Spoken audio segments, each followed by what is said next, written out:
Buzz Gujarati news તમારા શહેરથી લઈને દેશ વિદેશ સુધીની સાચી અને ઝડપી ખબર બાઝ ગુજરાતી ન્યૂઝ। જી નમસ્કાર મિત્રો, આપ જોઈ રહ્યા છો બાઝ ગુજરાતી ન્યૂઝ। હું છું આપનો રિપોર્ટર અર્જણ કારાવદરા। મિત્રો, બરડા ડુંગરના માલધારીઓને હમણાં પોરબંદર એક મિટિંગની અંદર એક રાજકીય આગેવાને એવું કીધું કે વ્યક્તિ દીઠ એક આદિવાસીના ખાતામાં 15 લાખ રૂપિયા રોકડા આપવામાં આવ્યા છે। તો આદિવાસીઓને મળતા ને પૂછતા હજી એને કાંઈ મળ્યું નથી।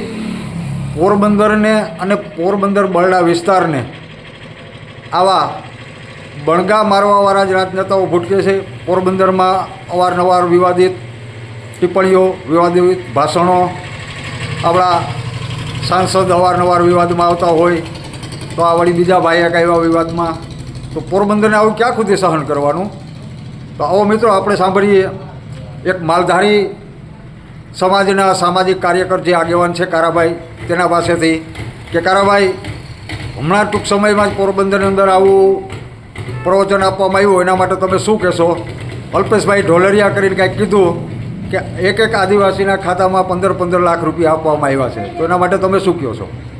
અમે મનસુખભાઈને મેં કાલે મીડિયાના માધ્યમથી એને ચેલેન્જ આપી છે કે તમે જો આજે ભણગું ભૂક્યું મનસુખભાઈને રાજી કરવા માટે, તો તમે તમારો પુરાવો લઈને આવો કે એક માલધારીને 15 લાખ રૂપિયાનું પેકેજ જાહેર કર્યું। ક્યારે કર્યું, ક્યારે આપ્યું? 15 લાખ નહીં, અલ્પેશભાઈને હું ચેલેન્જ કરું છું, 15 રૂપિયાનો મને પુરાવો આપી દે કે અમે બરડાના માલધારીને 15 રૂપિયાની સહાય કરી।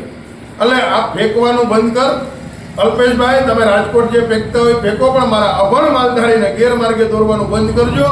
નકર તમે જ્યાં આવશો ને ત્યાં અમારા માલધારીઓ તમારી યારે સ્વાગત કરશે, એને કાળો વાવટો લઈને સ્વાગત કરશે, એટલે એનો સામનો કરવાની પણ તૈયારી રાખજો। અલ્પેશભાઈ, આ અમે ચાકી લેવામાં માલધારી નથી। બરડાના માલધારીઓને તમે એવું સમજાવો, અભણ માલધારીઓ છે, આદિવાસી છે, એટલે એવું કહો છો કે એક આદિવાસીને એક વ્યક્તિને 15 લાખ રૂપિયાનું મનસુખભાઈએ પેકેજ અપાયું છે, એટલે આભાર માનો પડે। અરે ભાઈ, 15 રૂપિયા આપ્યા હોય તો એનો પુરાવો લઈને આવી જા, નકર અમારા માલધારી સમાજની માફી માંગો। તો મિત્રો, આપણે સાંભળ્યું આ માલધારીનો અવાજ।